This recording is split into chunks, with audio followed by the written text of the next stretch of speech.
Dengue රෝගය අපේ රටේ අධි අවදානම් තත්ත්වයකට පත්වෙමින් යනවා. වැඩි වැඩියෙන් රෝගීන් වාර්තා වෙනවා. ඒ වගේම මරණ සංඛ්‍යාවත් ක්‍රමයෙන් ඉහළ යනවා. ඒ වගේ වාතාවරණයක ඔබට හෝ ඔබේ සමීපතයෙකුට ඩෙංගු කියලා සැක හිතෙන උණක් තියෙනවා නම් අපි කොහොමද ක්‍රියාත්මක වෙන්නේ කියන එක ඔබ දැනුවත් කරන්න මම අද හිතුවා. මුලින්ම අපි බලමු ඩෙංගු රෝගයේ රෝග ලක්ෂණ මොනවද කියලා. මදුරු දෂ්ටනයෙන් දවස් 4ක් 10ක් විතර යනකොට තමයි රෝග ලක්ෂණ මතුවෙන්නේ. අපි ඒ කාල සීමාවට අපි කියන ඉන්කියුබේෂන් පීරියඩ් එක කියලා. මේ කාල සීමාවේ තමයි ඩෙන්ගු වෛරස් එක ඇඟේ වර්ධනය වෙන්න පටන් ගන්නෙ. ඉතින් මේ කාල සීමාව පැන්නට පස්සේ තමයි රෝග ලක්ෂණ මතුවෙන්නේ. සාමාන්‍යයෙන් උණ ගැනෙනවා, තද උණක්, ඒ වගේම අධික හිස රදයක්, ඇස් යට වේදනාවක්, කොන්දේ අතපය හන්දි වේදනාවක් එනවා. අපි මේකට කියනවා ඉංග්‍රීසියෙන් බ්‍රේක් බෝන් ෆීවර් කියලා. ඒ කියන්නේ ඇටකටු කැඩෙන තරම් තද වේදනාවක් එන උණක් තමයි ඩෙන්ගු කියන්නේ. මුල් දවස් කීපය, ඒ කියන්නේ දවස් 3ක් විතර යනකම් වෙනත් වෛරස් උණක් වගේ තමයි මේක හැසිරෙන්නේ. උණ, වමනය, තද හිස රදය, ඇඟපතේ වේදනාව, තද කෑම අරුචියක් එනවා, කෑම කන්න අප්පිරියයි, ඇඟට පණ නැහැ. ඔය වගේ තමයි මුල් දවස් කීපය ගෙවිලා යන්නේ. නමුත් මේ මුල් දවස් 3 ඊටාම වැදගත් අපිට වෛරස් එක හඳුනා ගන්න. අපි හිතුවොත් මේක සාමාන්‍ය වෛරස් උණක් දවස් 3න් උණ බැහැලා ගියේ නැත්නම් අපි මේක චෙක් කරගන්නවා කියලා අපිට මේ වෛරස් එක හඳුනා ගන්න තියෙන අවස්ථාව නැතුව යනවා. ලේවල ඩෙන්ගු ඇන්ටිජන් පරීක්ෂාව කරාම අපිට මේ වෛරස් එක හඳුනා ගන්න පුළුවන්. ඩෙන්ගු ඇන්ටිජන් එක පොසිටිව් වෙන්නේ උණ හැදිලා මුල් දවස් කීපේ පමණයි. සාමාන්‍යයෙන් දවස් 3ක් විතර යනකම් තමයි පොසිටිව් වෙන්නේ. මේ මුල් දවස් කීපය පැන්නට පස්සේ ඩෙන්ගු ඇන්ටිජන් එක ලේවල නෙගටිව් වෙනවා. එතකොට අපිට ඒක හඳුනා ගන්න අමාරුයි.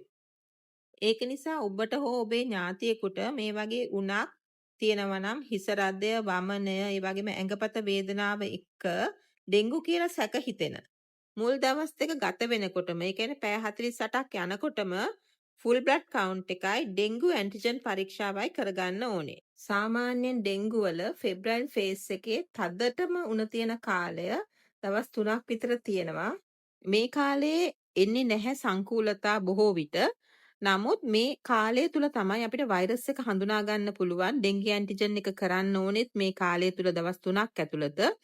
මේක හොයාගන්න එක තමයි වැදගත්. අපි ඩෙන්ගු නම් අපි ඊළඟට අපි දන්නවා උණ බැස්සට පස්සේ තමයි ඩෙන්ගු වල සංකූලතා මතුවෙන්න පටන් ගන්නෙ. දවස් 4 5 6 වගේ වෙන කාලය තමයි ඊටාම භයානක සංකූලතා එන කාලය. ඒ කියන්නේ උණ බහින්න පටන් ගන්නවත් එක්කම.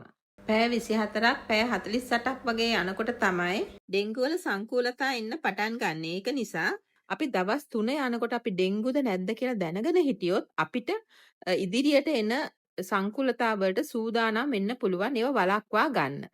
දැනුවත් වෙන්න ඕනේ තවත් කාරණාවක් තියෙනවා. මේ උණ තියෙන කාලේ ඇතිවන ඊතා තද උණ පැනඩෝල් බිව්වට මේ උණ බස්ස ගන්න අමාරුයි. ඒක නිසා හුඟක් අය කරන්නේ පැනඩෝල් නැතුව උණ බස්ස ගන්න වෙනත් බෙහෙත් වර්ග පාවිච්චි කරනවා. විශේෂයෙන්ම බ්‍රූෆන්, මෙෆනමික් ඇසිඩ්, ඩික්ලොෆෙනැක් සෝඩියම් වගේ non steroidal anti inflammatory drugs අරගෙන උණ බස්ස ගන්න පෙළඹෙනවා. නමුත් මේක ඊටාම භයානක තත්වයක්. මේ වගේ බෙහෙත් පාවිච්චි කරාම මේ රෝගීන්ගේ භයානක සංකූලතාවයක් වෙන ඩෙන්ගු හිමරෙජික් ෆීවර්, ඒ කියන්නේ ඩෙන්ගු රක්තපාතය, ඒ කියන්නේ මේ උණත් එක්ක එන ලේ වහනය වීම වැඩි වෙන සංකූලතා ඇති වෙලා රෝගීන් මේ යන්න පුළුවන්. ඒක නිසා උණ බස්ස ගන්න පැරසිටමෝල් වර්ගයේ බෙහෙත් වර්ග පමණක් භාවිතා කරන්න ඕනේ. පැනඩෝල් කියන්නේත් පැරසිටමෝල් අන්තර්ගත බෙහෙත් වර්ගයක්. වෙළඳ නාමය තමයි පැනඩෝල් කියන්නේ. ඉතින් මේ වගේ බෙහෙත් හැර වෙන බෙහෙත් ගන්න එපා උණ බස්ස ගන්න. ඒ බෙහෙත් ගන්නකොටත් નિયમિત මාත්‍රාව පමණක් ගන්න. ඒ කියන්නේ බරට අනුව තමයි පැනඩෝල් ගන්න ඕනේ, පැරසිටමෝල් ගන්න ඕනේ. ඉතින් මේක විශේෂයෙන්ම දරුවන්ට හුඟක් අය පෙළඹෙනවා උණ බහින්න නැතිකොට තව ටිකක් ඉක්මනට බෙහෙත් දෙන්න. ඒ කියන්නේ අවශ්‍ය කාලේ යන්න කලින් සාමාන්‍යයෙන් පැය 6ක්වත් යන්න ඕනේ ඊළඟ බෙහෙත් මාත්‍රාව දෙන්න. ඉතින් පරිස්සමෙන් තමයි පැනඩෝල් දෙන්නත් ඕනේ. නැත්නම් පැනඩෝල් විසවීමුත් එනවා මේ උණ බස්ස ගන්න උත්සාහ කිරීම මගින්. ඩෙන්ගු රෝගයේ මුල් කාලය, ඒ කියන්නේ උණ තියෙන කාලයට අපි කියනවා ෆෙබ්‍රයිල් ෆේස් එක කියලා. මේ ෆෙබ්‍රයිල් ෆේස් එක සාමාන්‍යයෙන් දින 3ක් 4ක් වගේ තියෙනවා. ඊට පස්සේ උණ ක්‍රමයෙන් අඩු වෙන්න පටන් ගන්නවා. ඒ කියන්නේ තද උණ අඩු වෙන්න පටන් ගන්නවා. ඉතින් හුඟක් අය හිතන්නේ මේ වෙනකොට උණ බැහැලා අඩු වෙගෙන යනවා කියලා. නමුත් ඩෙන්ගු වල මේ ෆෙබ්‍රයිල් ෆේස් එකට පස්සේ එන පීරියඩ් එක, ඒ කියන්නේ දවස් 3 4 වගේ ඉඳන් දවස් 7 විතර යනකම් කාලය තමයි ක්‍රිටිකල් ෆේස් එක කියන්නේ. මේ කාලය තුල තමයි ඩෙන්ගු වල සංකූලතා මතුවෙන්න පටන් ගන්නෙ. ප්‍රධාන වශයෙන් එන සංකූලතාවයක් තමයි ඩෙන්ගු ෂොක් එක. ඩෙන්ගු ෂොක් එක කියන්නේ ඩෙන්ගු කම්පන තත්ත්වයට.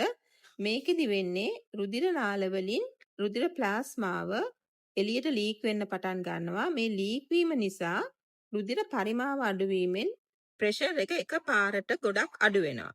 ප්‍රෙෂර් එක ඩ්‍රොප් වෙනවා කියලා අපි කියන්නේ. මේකට තමයි ඩෙන්ගු ෂොක් නැත්තම් ඩෙන්ගු කම්පන තත්ත්වය කියන්නේ. මේ අවස්ථාවේ රෝගීන් මිය යන්න පුළුවන්. මේ විදියට රුධිර ප්ලාස්මාව එළියට ලීක් වෙනකොට එළියට ලීක් වෙන තරලය පෙනහළු වල ඒ වගේම උදර කුහරයේ එකතු වීමෙන් හුස්ම ගැනීමේ අපහසුතාව වගේම තද බල ලෙස බඩේ කැක්කුම ඇති වෙනවා, වමනය වැඩි වෙනවා. ඉතින් මේ වගේ රෝගීන්ගේ මේ උණ බැහැගෙන යනකොට හුස්ම ගැනීමේ අපහසුතාවයක් එනවා නම්, තද බල බඩේ කැක්කුමක් එනවා නම්, ඒ වගේම කලන්ත ගතියක් එනවා නම්, මුත්‍රා යන එක අඩු වෙනවා නම්, මුත්‍රා යෑම අඩු වෙනවා ප්‍රෙෂර් එක අඩු වෙනකොට. තරලය පිටතට ලීක් වෙනකොට, රුධිර පරිමාව අඩු වෙනකොට මුත්‍රා නිපදවීම අඩු වෙනවා. ඒක නිසා ඒක ප්‍රධාන අවදානම් ලක්ෂණයක් තමයි තරලය පිටතට ලීක් වෙනවා කියලා හඳුනා ගන්න පුළුවන්. ඒක නිසා උණ බහිනකොට මේ හැම දෙයක් ගැනම කල්පනාවෙන් ඉන්න ඕනේ. ඒ ගැන හොඳ දැනුවත් වීමක් තියෙනවා නම් අපිට අවදානම් ලක්ෂණයක් මතුවෙනකොටම ඒ ගැන අවශ්‍ය පියවර ගන්න පුළුවන්. ඒක නිසා හැම වෙලෙම වෛද්‍ය අධීක්ෂණය යටතේ තමයි මේ වගේ රෝගීන් ඉන්න ඕනේ. ඒක නිසා උණ බැහැගෙන එනකොට අපි නිතර ෆුල් බ්ලඩ් කවුන්ට් එකක් කරලා බලන්න වෙනවා. සංකූලතා එනවද කියලා සංකූලතා හඳුනා ගන්න. ෆුල් බ්ලඩ් කවුන්ට් එකක අපි අවධානය යොමු කරනවා white cell count එක, ඒ වගේම neutrophil count එක, ඒ වගේම platelet counts කොහොමද කියලා, ඒ වගේම hematocrit එක කීයද කියලා බලනවා. white blood cell count එක, neutrophil count එක, ඒ වගේම platelet counts පල්ලෙහාට බැහැගෙන එන අතරේ hematocrit එක නගිනවා නම් අපිට හිතෙනවා මේ රෝගියා සංකූලතාව වලට යනවා කියලා. ඉතින් අපි ඒ වගේ රෝගීන් නැවත නැවත ගෙන්නාගෙන අධීක්ෂණය කරනවා අවශ්‍ය වෙලාවට ඒ රෝගීන් රෝහල්ගත කරන්න බලාගෙන. ඩෙන්ගු ෂොක් තත්ත්වය වගේම, ඒ කියන්නේ ඩෙන්ගු කම්පන තත්ත්වය වගේම ඩෙන්ගු හිමරජික් ෆීවර් එකෙනුත් ගොඩක් රෝගීන් මිය යනවා. ඩෙන්ගු මරණ බොහෝමයක් ඇතිවන්නේ ඩෙන්ගු රක්තපාතය සහ ඩෙන්ගු කම්පන තත්ත්වයෙන්. ඉතින් ඒ වගේ රෝගීන් මේ තත්ත්වයට යන්න කලින් හඳුනා ගන්න ඕනේ. ඒ හඳුනා ගැනීම සඳහා තමයි මේ රෝග ලක්ෂණ ගැන දැනුවත් වීමක් තියෙන්න ඕනේ. ඒ වගේම නිතර රුධිර පරීක්ෂා කරන්න ඕනේ. ෆුල් බ්ලඩ් කවුන්ට් එකක් කරලා බලලා ඒ අවස්ථාවේ වෙන්න පුළුවන් සංකූලතා හඳුනා ගන්න ඕනේ. උණ බහිනකොට මේ දේවල් ගැන අවධානයෙන් ඉන්න ඕනේ. බඩේ කැක්කුම වැඩි වෙනවද? වමනය වැඩි වෙනවද? කලන්ත ගතියක් එනවද? ඒ වගේම මුත්‍රා යෑමේ අඩුවීමක් තියෙනවද? වමනය යනවා වමනේ එක්ක ලේ පිටවීමක් වෙනවද? නහයෙන් ලේ පිටවීමක් වෙනවද? මුත්‍රා සමග හෝ අසුචි සමග ලේ පිටවීමක් වෙනවද? මේ ලේ පිටවීම රතු පැහැයක් වගේම කළු පැහැයක් ගන්නත් පුළුවන්. ඩෙන්ගු රක්තපාතය පැත්තට යොමු වෙන රෝගීන්ගේ හමේ වෙනස්කම් වෙනවා. හමේ රතු පැහැති පැල්ලම් ඇති වෙනවා. ඩෙන්ගු රෑෂ් එක, ප්ලේට්ලට් කවුන්ට් එක අඩු වෙනකොට මේ විදියට සමේ කුඩා ලේ ගැලීම් දකින්නට පුළුවන්.